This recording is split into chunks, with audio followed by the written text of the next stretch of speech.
Don't give me that look. I haven't forgotten about you. We've been busy with the BRZ. All right, we're gonna tear into you today. You're gonna like it. You're not gonna have a choice. I'm gonna get inside you. I'm gonna go in there. I'm gonna start ripping out your insides. I'm gonna get you from the inside out. What's going on, guys? And welcome back to the channel. Ooh, so your boy has kind of fucked up here. Well, I kind of screwed up. Before I took the engine out of this car, I should have drained the fuel tank. The easiest way to drain a fuel tank is to like pop off the return line and just put it in a bucket and let all the excess fuel just kind of go in there. I didn't do that. So I now have to climb into the back seat of this car with a fluid transfer pump in and kind of suck out 3/4 of a tank of E85 from the car. Oops, not looking forward to this, but I want to get the Radium fuel pump assembly put in the car today. I also do want to give a huge shout out to everyone who did buy some of the merchandise. Honestly, it really does mean a lot to me, you guys. The merchandise really does help fund these builds, this project specifically helps fund this project because your boy is broke and it all goes into this. So anyone who did order merchandise, I greatly appreciate it. We still have some hoodies left. We have a lot of the t-shirts left and some other stuff if you guys do want to support the channel and grab anything for yourselves. Greatly appreciate it. I try to ship it all out the same day you guys order it, so that way you guys get it as soon as possible. But anyways, let's kind of go over what we're doing with this thing because I'm really not looking forward to this. Kid you not, every single time I come in the garage, it just stares at me. Like, cars don't have like entities or spirits, but I swear it like is angry at me. So today we're gonna be throwing it. This is our fuel pump, to be quite honest with you, all of you guys. We'll get into unboxing all of this after we get all the fuel out of the tank. But the way we're gonna be doing that is we're gonna be using this fluid transfer pump down here. This is a pretty small fluid transfer pump, I'm not gonna lie. Not looking forward to doing this. We have to suck out the E85 from the fuel tank. I'm just gonna put it back into one of those VP Racing containers down there. I am aware that there is a fuel port on the bottom to be able to drain the tank, but there's 3/4 of a tank in here. It's a lot of fuel. So if I go into there and try to drain it all, I don't have a container big enough that can grab all the fuel as it comes out. So we need to suck up as much as we can, and then I'll go under the car and drain the tank at a later date. But I don't want this new fuel pump setup being like just sitting in old E85, and E85 is pretty corrosive. I don't want it to corrode anything. So let me get the back seat pulled out in this guy. If you guys don't know how to pull the back seat out in these things, there's just 2 tabs under each like seat on the bottom of them. Just pull them out, the whole bottom of the back seat will come out, and that will give us access to the fuel tank. I need to pull out the OEM fuel tank hanger. You guys can say what you want. I don't like breathing in fumes, so come on. I can be wearing a respirator. I'm gonna get to town sucking out some of this fuel. If you guys don't know how to get the fuel pump out, I've done a couple videos on it before, so let's just start sucking it out. I'm not looking forward to this.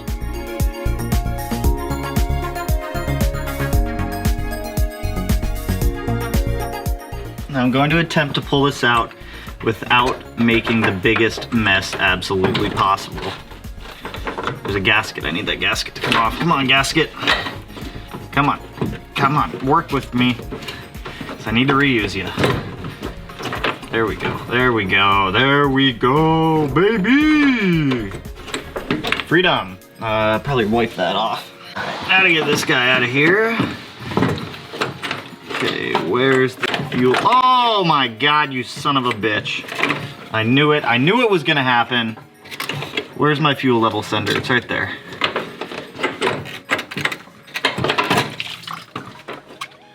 All right. That's a lot of fucking fuel. Jesus Christ, Tanner, why did I do this to myself?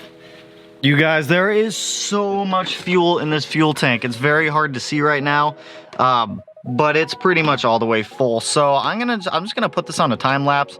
I'm gonna throw the respirator on and I'm gonna start draining all that out, cause this is gonna take a while. Why did I do this to myself? Why are all of my problems self-induced?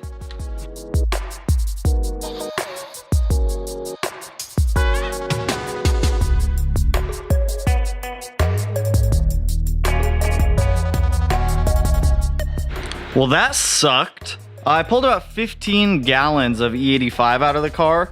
I got a fan going in the garage right now because it's so bad in here. I ran out of space in that one, and then I ran out of space in that one. And then I just grabbed a chemical guy's bucket, threw a lid on it, so that's full of E85. So now I got to figure out a way how to dispose of E85. Not entirely sure, but the garage is airing out right now. It's pretty gnarly. I'm gonna throw the secondary fuel leveler back in the tank now that it's empty. And then once I get that back in, we'll start digging into those Radium boxes over there to get the new fuel pump in there, because I wanna get this sealed up like ASAP, because oh, I cannot deal with these fumes anymore. I'm serious, you guys. Like, if you're doing this, wear a respirator or something, because these fumes are no joke at all. That stuff just, it made me feel sick. Even with the respirator on, I had to go outside, take it off, get some fresh air for like 10 minutes. So I'm gonna get this like reassembled right now, so that way we have less vapor coming out, and I can leave this fan on to start airing out the garage a little bit more. You guys might hear the fan going on in the background, but let's start digging into this Radium stuff. We have 5 boxes here that are all fuel pumps. So all 5 of these go, oh geez, I almost dropped one. All 5 of these go with the fuel pump. I believe this is the fuel pump itself, so we'll look at that one first. It definitely is. So here we are. Here's our fuel pump. What is this? These look like stickers, grounding stuff. Put the box down there. That's a fancy looking fuel pump right there. And box number 2, which is this smaller one, says fuel level sensor adapter. So I'm guessing that's just gonna bolt right onto the side for our fuel level sender. Oh, I haven't even opened this box. I don't know what this is. DIY fuel pump wiring kit.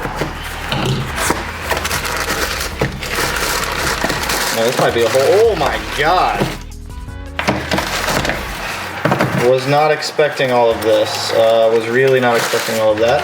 I just want to get this in the car, so I need to make sure whatever needs to go on this is done. I'm not going to worry about fuel lines right now. So now that I've looked at Radium's website and I have some idea of what to do, first things first, we need to get the OEM fuel level sensor off of this. So it's this whole assembly here. There's just plastic tabs holding it on. We're going to go ahead and pop that off.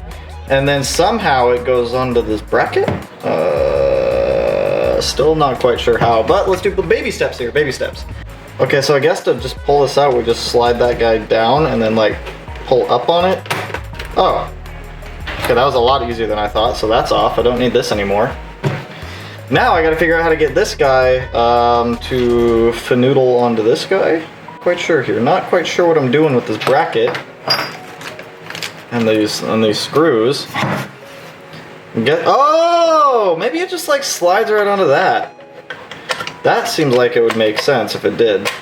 To connect the fuel level sensor, cut the wires at the OEM white internal connector. Cut that. Cut. I need new dikes. There we go. Cut those. So now our white connector's right there. Okay, so that screw's got to come out. I know that much. Why did they give me this though? That's what I'm like confused about, is why did they give me this? You guys, I actually have no idea what this bracket is for. I'm going to keep it though because I don't want to lose it. But from what the picture looks like, it just slides down like that. And then this Allen key goes back in here. No, that's not going anywhere. Okay, now that we have that on there, what the hell do I do with this? Radium, you guys make awesome stuff, but I'm so confused by your instructions. I have absolutely no idea what I'm doing, and I'm making a video on it. Oh my god, Tanner, what are you doing? Oh, they plug into each other! Oh my god, why did I make this so long then? Alright, so I've been playing around with this thing for a little bit. I got it figured out, I got it worked out. Radium wants you to leave as much slack as possible on this lower center piece. I don't like the idea of leaving a ton of slack on it, so I just cut it a lot shorter, plugged it in down there, so now we actually have it going up to the fuel center at this point. So I made this way more complicated than it absolutely had to be. I typically tend to do that at times, and like I said, I've never done this before. This extra bracket kind of threw me off and all of that other extra goodness, but ready to throw this in the car. So reinstalling this thing, we're not going to touch on any of the wiring yet. I don't want to do any wiring on this car until we get the ECU and we get everything figured out. So I made this a lot more difficult than it needed to be. Let's go put this thing in the car. Let's just install it. Fuel level sensor. So it does have directional on it. So obviously front of the car, it faces that way. So make sure you put this in the right way and you don't bolt it down the wrong way, because this guy will be all sorts of funky if you do that. Let's just get it in the car at this point. I don't even know what I'm doing. I've just been at this bench for like the past hour taking this thing apart, putting it back together. I thought that I could like run the wires inside of the tank and then have it come up and through, and it doesn't work that way.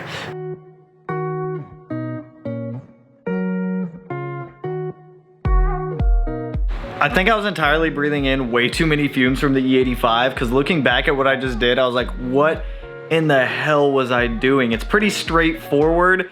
I have no idea what just happened, but the new pump is in the car. I'll show you guys in a minute. I don't even know why. I don't even know why I was having such a hard time with this. This bracket is only for the WRX. You only need this bracket for the FA20 WRX. The bolts only go with the FA20 WRX. They give you 2 connectors, 1 extra. I cut a lot more slack off because I didn't want as much slack floating around in the fuel tank hanging out. So Jesus, dude, I have no idea why I just like struggled so hard through that. Hopefully the entire swap doesn't go that way because I don't want to think about that. So we're not. So the old fuel pump assembly is out of the car. The only thing that was going on with this one is I think we had a DW300C in that one. I want to show you guys this new Radium fuel drop-in fuel tank, fuel pump basket, fuel filter thing, all the fuel stuff. I breathed in way too much fuel today. Let me show you this basket. Shout out to the box fan for clearing out all the fumes from all that crap. So the new fuel pump basket is in. They do give you an orientation on this, which is nice. It fits in there so nicely. I will end up taking this bracket back off when we go to wire everything in, but like I said, I don't want to wire or plumb any of the fuel stuff until we get the actual ECU in, so that way I can just tie all this into the ECU as we're doing it.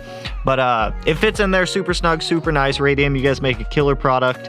I think I paid, it was around like, it was a lot. I paid a lot for that. But this should give us the fuel flow that we need to get it up to the engine. Like I said, 2 Walbro 450s. They should get the job done. I'm done breathing in fuel now. Let's move up to the engine bay. We got 2 box fans going now. That might help a lot. So as you guys remember, the last thing we did with this was take the engine out. I've got some other things that I want to pull out of here. The bumper's got to come off.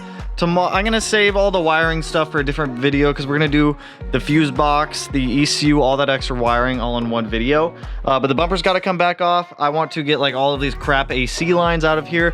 I wanna try like bolting up our new motor mounts in here also just to make sure that everything is going to fit properly. So let me get the bumper pulled off this thing and then we'll start disassembling some of the stuff in the engine bay. I'd like to repaint the engine bay. Don't know what color I want to do yet, but if you guys have any like really cool color suggestions on what you guys want to see in this engine bay, go ahead, let me know. Let me know.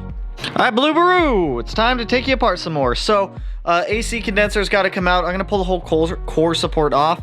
Something that's nice about these cars is the whole core support just unbolts and comes right off. I'm not quite sure how to get this piece off yet, but we'll figure that out. AC lines, condenser, crap, anything that's crap is coming out of here because I don't want any of it. Battery tray is coming out. I'd like to put this in the BRZ if I can, but I need to fight with that to try to get that thing out. So let's do this. I don't know how I'm gonna do this, but we're gonna do it.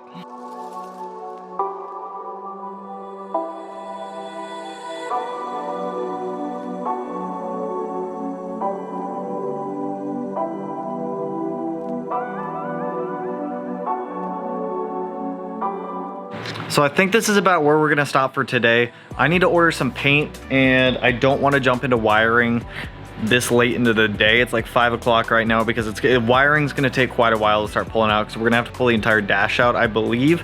So I'm gonna save that for another episode. So let me kind of show you guys where we stand right now, what the game plan is, and then what the like tentative plan is for when we get the motor back. So I played with our engine mount brackets a little bit. I don't quite know the orientation of how they're gonna sit in our subframe down here until I get the motor back, just because it does sit a little far back and I'm not quite sure which way the mount needs to rotate. But for the most part, I got a lot of the stuff in here cleaned up. I got the trans cleaned up a little bit. I need some brake clean to be able to get that out. Battery tray's out. The entire core support is out. The AC is out. Core support came off relatively easily. There's like a bolt up here, a bolt here, and then a couple other bolts right there. And then you got 2 more down on the bottom, and then the whole core support just pulled right out. What just fell? Garage is haunted. Something just fell over there. Now that we have this opened up, it's gonna be a lot easier to get our new motor in through here because we could just come right in now. Like I said, I'm gonna order some paint. I think I'm just gonna touch up the blue in here. Grimspeed sells a World Rally Blue paint in a spray can. I think I'm just gonna do that. Like over here on the strut tower needs to be cleaned up a little bit. The battery tray definitely needs to be cleaned up because that's like totally toast, but we are relocating the battery to the trunk. Melee Design was nice enough to send over a battery and a custom mount for us. So when that comes in, I'll give you guys a detailed install on how to relocate a battery and everything like that. Not my first time doing that, but it's looking looking empty. I'm digging it. I'm loving it. I cannot wait till we get this new motor back. That's why I want to take care of like all of these smaller things right now before the motor shows up, because as soon as the motor shows up, I want to like test fit everything in here. I'm trying to get the clutch ordered before the motor shows up, so that way we can just bolt the clutch right up to the motor and get the motor put in here. I might wait though, because we're gonna have to get coil packs and a lot of other stuff, and it might just make it a little bit easier to just do it all at once. I'm not entirely sure on that one though. So like I said, a lot of this is gonna be a big learning experience for me. There's gonna be a big learning curve. I've never done anything like this in something trying to Lego it in here. Gonna be a big learning curve. Like I said, I don't know how to do a lot of this stuff, but I'm gonna figure it out. I'm gonna learn as we go. Super pumped on this. I'm glad to be transitioning back to the STI stuff. So tomorrow I'm gonna start going through, we're gonna take all the wiring. We're gonna take pretty much everything out of this engine bay. I'd like to leave ABS because I don't wanna play with any brake lines or brake fluid or anything like that. Power steering, I might disconnect. I'd like to leave that attached, but I can pretty much tuck that off to the side. The wiring's not gonna be fun to do. The fuse box has to come out. A lot of wiring has to come out. We're probably gonna end up pulling the dash out, so we'll see how that goes. But that's all I got for you guys in this one. So if you like the video, you know what to do. Go ahead, hit that like button and turn it blue, like the Subaru. And if you're not already subscribed to the channel, hit your boy up.